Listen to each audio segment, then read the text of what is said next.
하나님 말씀 로마서 10장 5절에서 10절 말씀을 함께 보겠습니다.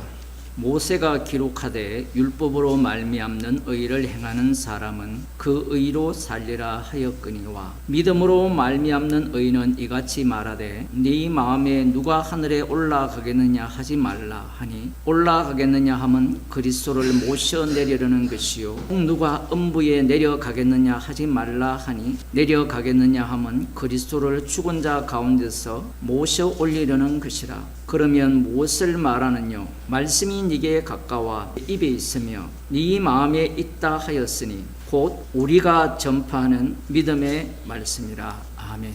항상 사복음서나 서신서를 볼 때 이스라엘 유대인을 이야기할 때는 남은 자들이라고 명심을 하시고 보셔야 돼요. 그렇지 않으면 우리가 로마서를 읽을 때나 지금 말씀을 들을 때 아니 말씀이 그렇게 복잡해서 어떻게 구원을 얻습니까? 구원 얻는 비법에 관심이 있는 거예요.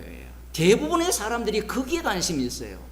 오늘 본문에도 이것을 믿으면 의롭게 되고 구원을 얻습니다. 예수 천당 불신 지옥. 이걸로 성경을 끝내시지 왜 이 긴 성경을 우리에게 주셔가지고 머리 아프게 합니까? 예수 믿고 천국 가는데 그 십자가의 피로 구원받는데 그걸로 끝내면 되는 뭘 그렇게 복잡하게 이야기하느냐. 결론만 얘기해달라는 거예요. 결론을 왜 알고 싶어요? 하나님께서 그냥 구원하면 되는데 왜 창조를 하셨다가 그 다음 노아우스 심판 이후에 바벨탑을 만드는 상황으로 내모셨다가 우상숭배 가운데 있는 아브라함이라는 그 사람을 선택해서 아브라함, 이삭, 야곱에게 맹세를 하시고 이스라엘을 만드시고 애굽에서 구출하시고 이런 긴 이야기가 왜 필요하느냐. 다 거두절미하고 생명의 길만 우리에게 제시해달라는 게 오늘날 기독교인입니다. 유대인들이죠. 인간이 선악과를 먹었기 때문에 지식으로 구원을 얻고자 해요. 이스라엘이다 이스라엘이 아니오라고 했잖아요.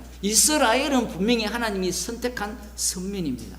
근데 그들이 이스라엘이 아니라고 하는 겁니다. 분명히 야곱은 사랑하고 에서는 미워했는데 야곱의 후손들이 다 구원을 받습니까? 아니죠. 그들이 예수님을 죽여버립니다. 성경을 사람들은 두꺼운 걸 싫어해요. 요즘 대부분이 쇼츠를 좋아하잖아요. 짧은 것밖에 안 봐요. 왜 그것밖에 안 보느냐 하면요, 그건 취미생활이기 때문에. 돈이 되는 건요 10년이고 20년이고 투자를 해요. 설교를 길게 하면 안 들으려고 해요.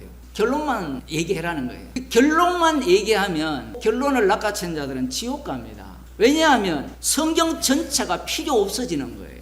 예수님이 육신을 입고 이 땅에 오셨죠. 십자가에서 다 이루셨으니까 십자가에서 생명이 나오고 그 피가 우리의 죄를 용서한다면 공생의 3년 동안이 필요합니까? 필요하지 않습니까? 필요 없잖아요. 그 공생의 기간 전체를 확장시키면 구약 이스라엘이거든요. 4000년 역사가 돼요. 십자가 피만 영원한 대제사장으로서 영단번 제사를 드려서 우리의 죄를, 과거의 죄, 현재의 죄, 미래의 죄를 다 용서했으니까 그것만 우리에게 주세요 라는 게 구원파들의 주장입니다. 틀린 말이 없잖아요. 성경 구절인데 어느 누가 성경 구절을 부정합니까? 그 피로 말미암아 죄 용서함을 받고 영접하는 자 곧 그 이름을 믿는 자들에게는 하나님의 자녀가 되는 권세를 주셨으니 이렇게 이야기하면 다 맞는 말이잖아요. 대신에 여기에 대해서 영접하는 자 곧 그 이름을 믿는 자가 지옥 갑니다라고 딱 던져보세요. 상대가 본심이 나옵니다. 만일에 그 사람이 그 말씀을 제대로 믿었다면 방금 제가 말한 말을 아멘을 해야 돼요. 아멘을 하고 그 세계 속에서 영접하는 자 곧 그 이름을 믿는 자들에게 하나님의 자녀가 되는 권세를 주신 그 사건이 나오겠죠. 십자가가 나와야 되거든요. 인간이 자기 아버지가 마귀거든요. 그 악마성이 이 성도들 속에서 고스란히 담겨 있습니다. 본문에 나오는 이 악마성이 다 끄집어 나와야 돼요. 그래야 무엇을 자랑하게 되느냐면 십자가의 피 공로만을 자랑하게 되어 있어요. 복음을 듣고 난 뒤에 그 다음 우리가 살아가는 삶의 모습을 보면 복음이 어떻습니까? 나한테 도움이 되나요? 도움이 안 돼요. 사람들이 원하는 것은 지식이에요. 지식은 힘이 돼요. 근데 십자가의 지혜는 힘을 다 빼버립니다. 많은 사람들이 말씀을 바르게 배우려고 하잖아요. 바르게 배우려고 할 때는 이게 확 올라가요. 에너지가. 새로운 걸 들으니까 타인과 비교가 되잖아요. 근데 막상 그 마지막 길을 아니까 어떻게 합니까? 묵상 안 하죠. 왜? 돈이 안 되잖아요. 자기가 힘이 되고 편이 생기고, 그리고 이 상대가 비교했을 때 우위에 놓이는 그 상황이 되면요, 말씀을 부지런히 보여요. 지금 유대인들 이야기를 언급하는 이유가 뭐냐면, 이 유대인들은 열심이 있었어요. 사도 바울은 하나님의 의를 모르고 열심을 냈다라고 하잖아요. 그러면 우리는 과연 의를 알고 열심을 내느냐라는 거예요. 요즘은 희한해요. 복음을 전하면요, 의를 아니까 열심을 내지 말자라고 해요. 의를 모르고 열심을 낼 때는요, 목숨까지 바칩니다. 그런데 의를 알게 되면 열심을 안 내요. 왜 안 낼까요? 인간은요, 그 열심에 대한 보상이 올 때만 열심을 냅니다. 성령이 우리와 함께 동행하는 이유가 거기에 있어요. 율법이 죄를 더욱더 죄로 드러내게 한다라고 이렇게 말씀을 하셨을 때, 이 말씀은 누구만 아멘합니까? 성령 받은 자만 아멘을 해요. 성령이 오게 되면 죄 아닌 게 없어져요. 완전히 다릅니다. 화목제물을 믿는 것도 죄가 돼요. 이런 말씀들을 왜 아멘을 못하느냐면, 온 우주 만물이 십자가를 전가하잖아요. 그럼 전체 내용을 갖고 말씀을 봐야 되는데, 그 내용 중에 하나, 내가 필요한 구원론을 끌고 와서 보기 때문에 이런 말에 대해서 동의를 못해요. 아니, 주를 위하여서 충성을 했는데 그게 어떻게 죄가 되느냐 이야기예요. 왜 죄가 되는가 하면 십자가의 영이 왔기 때문에 그래요. 그들은 십자가의 영을 어떻게 생각하느냐면, 내가 이제 변화가 되어가지고 거룩하게 되어서 하나님의 뜻을 내가 수행할 수 있다라고 생각을 해요. 그럴 것 같으면 예수님이 십자가 왜 지겠습니까? 말씀이 육신이 될 이유가 없잖아요. 그냥 성령만 줘버리지. 우리들은 어떤 생각을 갖고 있는가 하면, 한 부분을 뽑아내서 인용한다, 이런 생각을 갖고 있는데, 예수님이 율법과 선지자가 내게 대해서 전한다 했거든요. 성도가 성령을 받게 되면 율법과 선지자들이 증거한 그 내용 속으로 다 들어가게 되어서, 거기에서 네 믿음이 아니야, 네가 알고 있는 이 믿음이 아니야 라는 계속 부정적인 말씀을 듣게 됩니다. 그러면서 그 말씀 속에서 오롯이 남아지는 것이 무엇이냐면, 하나님의 아들의 죽으심, 피 흘리심만 남겨지게 돼요. 대부분 사람들이 신이 되고자 하는 그 욕망에 사로잡혀 있기 때문에 성령을 어떻게 이해하느냐면, 나는 미련한 자였는데 이제 지혜로운 자가 되었다라고 이야기하고 싶은 거예요. 지혜로운 자가 된 건 맞아요. 지혜로운 자는 자기를 어떻게 규정합니까? 십자가 외에는 자랑할 것이 없다라고 하죠. 그러면 십자가 외에는 자랑할 것이 없다라고 하면 자기는 어떤 자로 규정되는 거예요? 미련한 자로 규정되잖아요. 이렇게 단순한 쉬운 복음을 왜 못 받아들이냐면, 우리가 선악과를 먹어서 악마가 우리를 장악하고 있기 때문에. 성경은 예수님에 대해서 증거합니다. 사람들이 이렇게 이야기를 해요. 성경에만 구원을 얻는 길이 있다라고 이야기를 해요. 그건 유대교입니다. 그러면 그 사람들이 뭐라고 반박하느냐면, 유대인들은 잘못 알았다는 거예요. 그러면 제가 묻겠어요. 뭘 잘못 알았느냐라고 물어보세요. 율법의 의를 몰랐다는 겁니다. 아, 그러면 율법에 한 의를 내가 믿음으로 구원이 되네요 라고 그 사람들이 얘기할 거 아니에요. 근데 그 믿음이 로마서에서는 무슨 믿음입니까? 엉터리 믿음이죠. 그래서 말씀 속으로 들어가면 우리를 계속해서 부정해 가면서 그 피로 만들어진 천국의 하늘에 신령한 모든 복이 아닌 것과 대조되면서 드러나게 되어 있어요. 인간이 선악과를 먹은 이후에 인간들은 누구의 종입니까? 마귀의 종이죠. 마귀는 하나님을 알아요. 하나님을 알기 때문에 그 하나님에 대한 이미지를 인간이 고스란히 갖고 옵니다. 갖고 오는데, 진짜 하나님은 말씀이 육신이 되셔서 십자가에 못 박혀 죽으시는 모습으로 이 땅에 와버려요. 이거는 정말 선악과 먹은 자들에게 머리에서는 못 나옵니다. 너희들의 해석은 너희가 죄를 범했기 때문에 내가 죄를 용서하기 위해서, 너희의 죄를 용서하고 구원하기 위해서 십자가를 진 것 같지라는 거예요. 그게 아니라는 겁니다. 그렇게 생각하는 자들은 다 지옥 갑니다. 왜냐하면 그게 우상이기 때문에 그래요.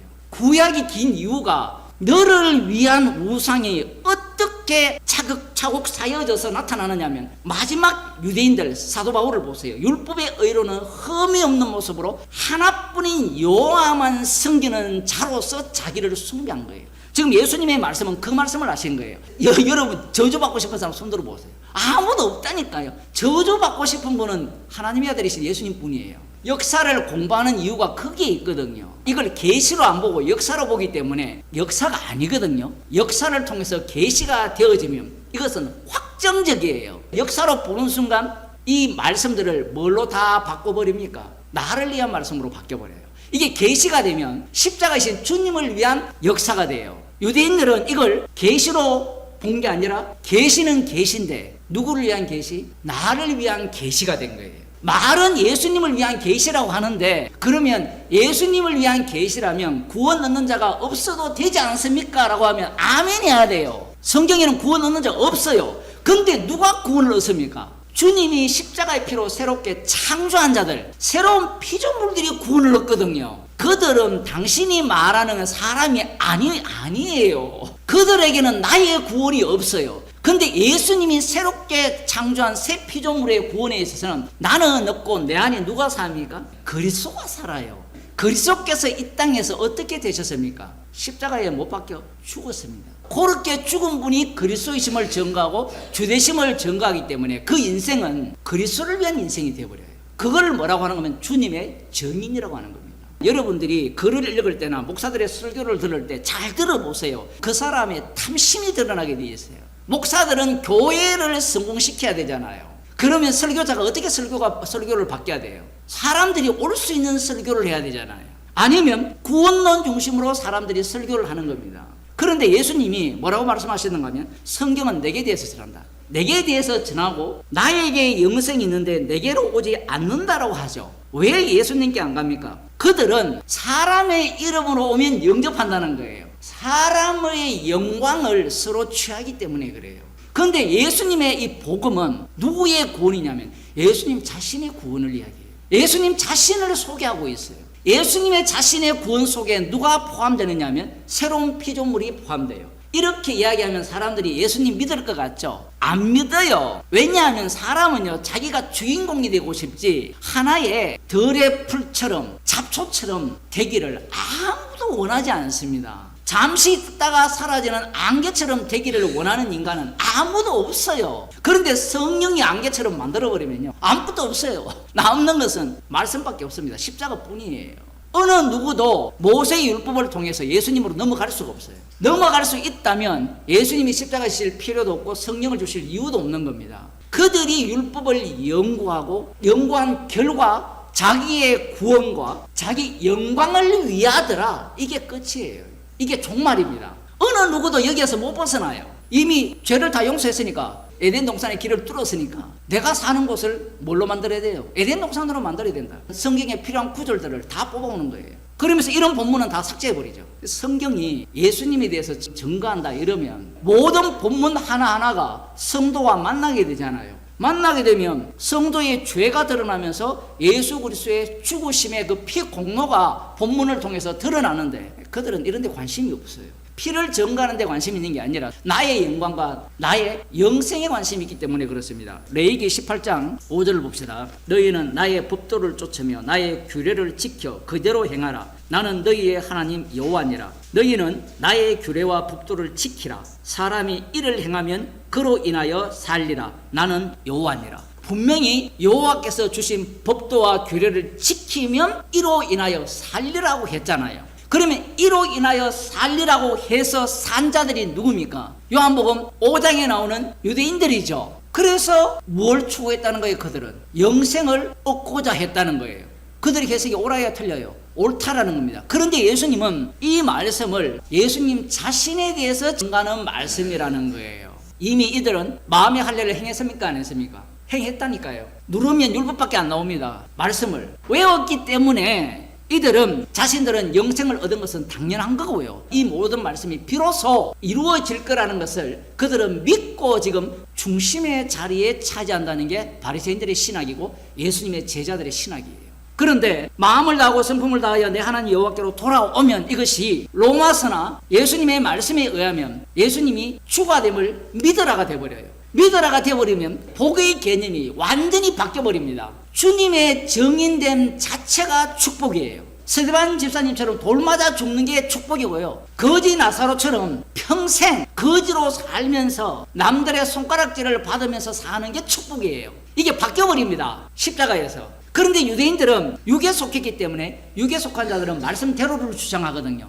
말씀대로라면 하나님께로 돌아왔잖아요. 돌아왔으니까 이제 우리에게 비로소 축복을 줄 거라고 생각하는 거예요. 부자 청년이 왜 예수님의 말씀을 듣고 고민했습니까? 부자이기 때문에 그런 거거든요. 근데 그 부가 어디로부터 왔습니까? 신명기 약속으로부터 왔거든요. 약속으로부터 받은 걸 포기하고 싶습니까? 로마서 9장에서는 사도 바울이 주님의 피로 영생을 얻었잖아요. 영생을 얻었고 생명책에 기록됐는데 자기 이름을 제거해달라는 겁니다. 육에 속한 자들은 도무지 흉내내지 못할 말씀이 기록되어 있는 거예요. 사사기를 보게 되면 말씀대로 삽니까 안 삽니까? 안 살죠. 안 사니까 누구를 동원시킵니까? 사사들을 동원시켜서 어떤 능력을 보입니까? 신비한 신적 능력을 행합니다. 삼손같이 괴력을 가진 소유자에 의해서 구원을 시킵니다. 그런 능력들을 통해서 이스라엘을 구원해요. 자, 그러면 사람들이 이 사건들을 보면서 말씀이 네 옆에 있다라는 것을 좋아할까요? 아니면 강력한 힘을 소유한 자가 우리를 구원하는 걸 좋아할까요? 말씀이 옆에 있으면 시시하잖아요. 그런데 능력들을 한번 경험했습니다. 그러면 그 능력들을 요구를 하거든요. 그게 왕을 요구하는 이스라엘입니다. 사울 왕이 어떤 일을 벌입니까? 이 신접한 자들을 다 제거하잖아요. 율법을 알고 있다니까요. 율법을 모르는 게 아닙니다. 그런데 이 사울 왕이 어떤 일을 진행하느냐 하면 이 신접한 자들을 다 제거했는데 막상 어떻습니까? 닥치니까 누가 필요해요? 정답을 알려줄 사람이 필요해요. 망하면 되잖아요. 아마 살아있을 때 사무엘이 얘기했잖아요. 끝났잖아요. 이미 왕위를 뺏어서 하나님께서 택하신 자에게 준다고 했으면 아멘 하면 되는데 인간이 그렇게 간단한 게 아니잖아요. 그러니까 누구를 찾습니까? 엔돌의 신접한 자를 찾아갑니다. 재밌는 것은 죽은 사무엘을 불러올립니다. 율법이 옆에 있는데 누구를 찾습니까? 죽은 사무엘을 불러올려서 사무엘이 하는 말이 무슨 말이에요? 살아있을 때 하는 말과 똑같아요. 너를 버렸다, 끝났다, 이 얘기를 하는 거예요. 말씀대로 되어지는 겁니다. 분명히 말씀이 옆에 있다라는 이야기를 하는데 신명기에서는, 로마서에서는 하늘로 올라가면 그리스도를 모셔내리려는 것이다. 인간들은 뭘 요구하는가 하면요, 기적과 능력을 요구하는 거예요. 사울 왕이 지금 그걸 원하는 겁니다. 정말 희한해요. 얼핏 보면 말씀대로 믿는다고 하는데 말씀을 믿는 게 아니라 뭘 믿어요? 힘을 믿죠. 힘. 기적 중심으로 가야 됩니까? 말씀 중심으로 가야 됩니까? 말씀 중심으로 가는 겁니다. 그게 바리새인과 서기관이에요. 그런데 이 말씀 중심인 이들이 예수님을 살해합니다. 인간들 중에는 반드시 뭔가 눈으로 기적을 믿고 보고 믿고자 하는 그런 인간들이 있다라는 거예요. 신비한 능력을 요구하는 거예요. 그래서 로마서 8장에서는 그리스도의 영이 없는 자는 그리스도의 사람이 아니라고 해요. 그러면 그리스도의 영이 있는 자는 그리스도의 사람이라면 뭘 내놓을까요? 받은 걸 내놓겠죠. 받은 걸. 뭘 받았습니까? 은혜를 받았으면 은혜를 내놓을 건데 그 은혜가 출처가 어디입니까? 십자가죠. 그러면 은혜가 나오는 모든 자리가 십자가를 자랑하는 자리가 돼요. 사람들은 믿음으로 말미암는 의를 뭔가 대단한, 뭔가 그것 눈으로 보고 확인하고 그런 식으로 믿으려고 한다는, 거기에 대해서 율법을 행함으로 말미암아 그 의로 말미암아 살리라라고 함으로 말미암아 바리새인 부류들을 공격하고, 뒷부분은 기적을 보고 믿겠다라고 하는 그 부류들도 공격을 하는 거예요. 복음을 전하면 반드시 이 두 부류가 나오는 겁니다. 그 다음 하시는 말씀이, 혹 누가 음부에 내려가겠느냐 하지 말라 하니, 내려가겠느냐 하면 그리스도를 죽은 자들 가운데서 모셔 올리려는 것이라. 이게 사람들이 정말 이걸 알고 싶어 하잖아요. 한번 보고 싶다. 그래서 천국 갔다 오는 사람 간증이 통하는 이유가 악신 들려서 그래요. 성경은 두렵지 않고 감정은 두려워요. 희한하죠, 인간이. 아니, 말씀이 생명이 말씀인데 생명의 말씀은 우습게 여기고, 어떤 사람이 병 고쳤다 하면 와 대단하다, 지옥 갔다 왔다 하면 대단하다. 그래서 십자가의 영, 그리스도의 영을 받은 것은 흉내를 못 내게 해버리는 거예요. 말씀이 육신이 되셨죠. 육신이 되신 그분이 또 뭐가 돼요? 전파하는 믿음의 말씀으로 바뀌어버렸어요. 살아서 운동력이 있다라고 하죠. 그런데 주님께서는 이 말씀을 갖고 자신이 살아계심을 친히 증거합니다. 사도 바울은 그 인간의 그 악마성을 고스란히 드러내면서 지금 믿음의 말씀에 능력을 말씀하고 있는 거예요. 우리가 전하는 이 믿음의 말씀, 이 믿음의 말씀이 역사하는 현장이 여기다라는 거예요. 기도하겠습니다. 하나님 아버지, 말씀을 주셔서 인간의 악마성을 다 드러내시고 말씀이 육신이 되셔서 이 말씀이 십자가에 달려 죽으신 예수님의 주되심을 증거하는 말씀으로 드러내시고, 주께서 그리스도의 영을 주신 자들을 통하여서 믿음의 말씀으로 복음을 전하게 하심을 감사드립니다. 주께서 저희들을 긍휼히 여기사 살았고 운동력이 있는 말씀의 세계에서 십자가만 자랑하는 주의 백성이 되게 하여 주옵소서.